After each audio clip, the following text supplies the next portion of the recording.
Kim Chu, gustong bigyan ng nail cutter.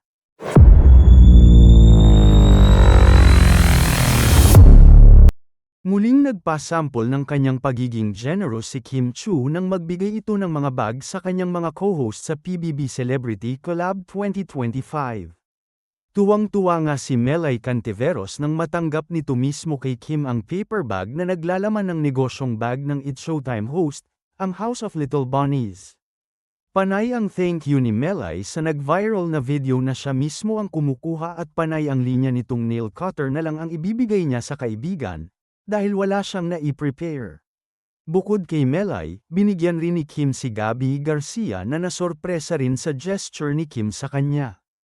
Panay nga ang sipat nito sa loob ng paper bag na hawak niya para masilip kung anong design ng bag ang natanggap niya. Bilib na bilib nga ang nag-repost ng video gaya ni @mahalo29376 kay Kim. Kim Chu generously gave House of Little Bunny bags to her fellow PBB co-hosts.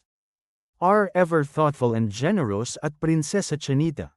You look absolutely stunning with your new haircut, Kimmy. So cute and fresh. Hindi bago kay Kim ang magregalo ng mga brand o item sa mga taong nakakasama niya sa trabaho.